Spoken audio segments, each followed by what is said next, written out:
Curso de Psicología para la Autorrealización. Preguntas y respuestas. Pregunta. Lo que yo no entiendo muy bien es que si el inconsciente no razona, no entiende conceptos, ¿cómo transmitirle esas tres potencias? Respuesta. El inconsciente entiende conceptos. Lo que no entiende son razonamientos complejos. Por lo tanto, es necesario la afirmación simple de la verdad. Pero lo que hace efectivo eso que entiende es la vivencia que acompaña a la cosa, sea de claridad, de sentimiento o de emoción. Y luego la imagen. Y por eso se hacen intervenir a los tres factores que son los que utiliza como lenguaje el inconsciente. Pregunta. Una vez que hemos hecho este ejercicio en el que hemos dejado aflorar algún aspecto de nuestra niñez, en el que hay sentimientos de violencia, ¿cómo sería esta respuesta desde un fondo de amor, felicidad y energía? Puede ser difícil este paso en el que primero había violencia y de repente tengo que evocar...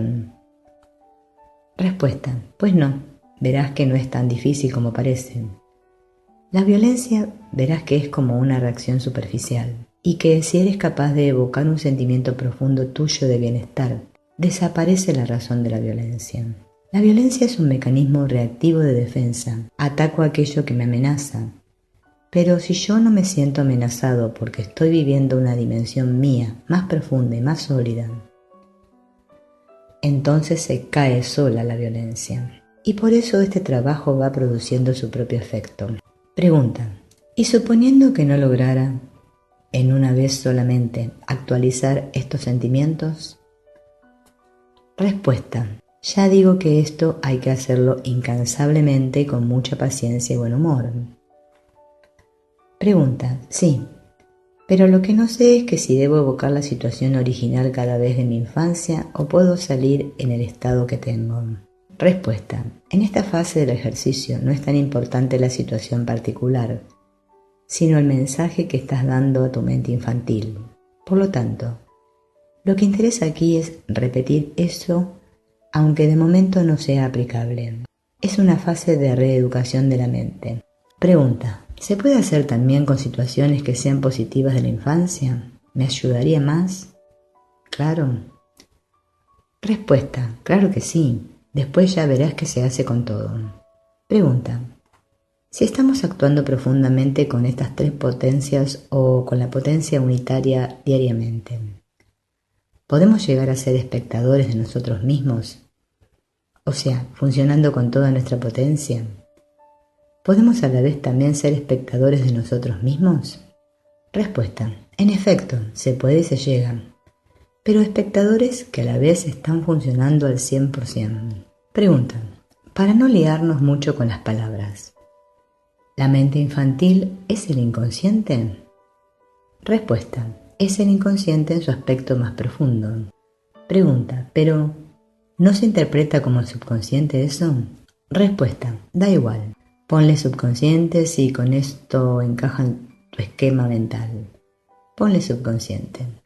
Lo importante es entender de qué hablamos. El nombre. Ponle tú el que te guste más. Pregunta. ¿Has dicho que este ejercicio era mejor hacerlo a media voz? Respuesta. Sí, porque la experiencia enseña que a media voz es como te hablas a ti misma en un momento más vivo, más concreto. Si lo haces solo pensando no es tan efectivo. No está tan explicado, tan articulado, tan vivo. Y si lo haces a gritos ya te vas al sector consciente. Entonces la experiencia enseña que hay ese modo de hablar a media voz, que es un hablarse íntimamente, que además es lo mismo que ocurre cuando hablas con otra persona y la experiencia enseña que es lo mejor. Pregunta. A mí me viene sucediendo con bastante frecuencia que cuando me relajo, en ese estado me quedo medio dormida y entonces en muchas ocasiones me viene que yo le doy a la niña la consigna. Aunque no sé de dónde puede venir, no sé si es que la niña ha ido comprendiendo y finalmente se siente un poco mejor, o es que yo me estoy acostumbrando a repetir la consigna porque me siento bien al hacerlo. Respuesta. Si quieres verlo, míralo. Es el modo de aclararte, porque Lo que yo te pueda decir puede ser acertado o no. De los estados propios, quien más puede saber y aprender de ello es uno mismo, mirándolo. Pregunta: ¿no hay riesgo de que yo siga? Porque una vez yo te entendí como ese era un trabajo a hacer durante unos minutos y que no se alargara demasiado, me pareció entenderte. Respuesta: no, eso lo dije en relación con otra cosa del inconsciente. Pregunta: o sea que, ¿en este trabajo no importa la duración del tiempo? Respuesta: no importa a condición de que te mantengas muy consciente de lo que estás haciendo. Pregunta: por eso te pregunto, en el caso de ese segundo en el que fluyen las frases estas, espontáneamente. Respuesta: en la medida que seas consciente de lo que estás haciendo no hay problema. Como tú dices que estás medio consciente, pues la parte que está consciente, que se dé cuenta de lo que está haciendo. Pregunta: esto se ha de hacer por separado las tres cosas, ¿verdad? Respuesta: una a continuación de otra, sin interrumpir el hilo. Pregunta: ¿independientemente? Respuesta: distintamente. Pregunta: al sentir estas experiencias en los estados post-mortem, ¿llegas a limpiarlas? Respuesta: a veces sí, a veces no, y cuando es no, lo que se arrastra se convierte en el famoso karma. Pregunta: mientras estoy reviviendo esta situación, la mente va a empezar a darme la charla habitual que ya tiene aprendida. Entonces, ¿tengo que dejar paso a esa charla también o ponerme en actitud de observador? No, tú has de ponerte a dirigir el proceso activo que has decidido hacer. Y si has decidido evocar la situación, dirige tu atención y manténla o vuelve a ponerla en la situación que tratas de evocar. No luchando contra las ideas, sino haciéndoles caso. Si tú luchas con las ideas, adquirirán más fuerza. Es un problema de focalizar el interés. Entonces, en la medida que tú mantengas tu interés en lo que estás haciendo, verás que salga lo que salga, deja de perturbar. Es como aquí, en la medida que estáis interesados en lo que estamos hablando, no perturban los ruidos que se están haciendo por ahí o las músicas que suenen por allá. Pues lo mismo que eso en el interior. Pregunta: ¿con actitud de observador? Respuesta: no, de observador no. No te dediques a observar ahora eso. Date cuenta de que aquello está ahí. Pero tú sigue activamente en relación con lo que estás haciendo, que es evocar la situación. Pregunta: ¿es suficiente con sentir? Respuesta: es sentir. Aunque luego verás que hay una necesidad, diríamos, de moverse quizá, de gesticular, de expresar, de quejarse, de llorar. Entonces todo lo que sea expresión que surja naturalmente puedes darle paso, luz verde. ¿Por qué trabajar con situaciones infantiles si ya hay situaciones presentes que tienen mucha fuerza y para mí ya significaría mucho liberarme de ellas? Respuesta: en efecto, pero la fuerza que tiene en la vida actual le viene de la fuerza que adquirió en el momento inicial. Y por eso aconsejo que se trabaje sobre la situación inicial, aunque de momento parezca que lo más grave es la situación actual.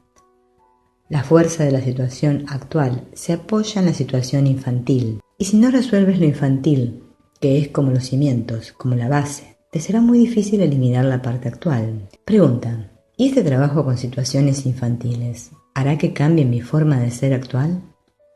Respuesta: sí, notarás que en la medida que hagas este trabajo, tu modo de vivir las cosas irá cambiando, y entonces te darás cuenta de que no son tanto las situaciones, sino tú ante las situaciones.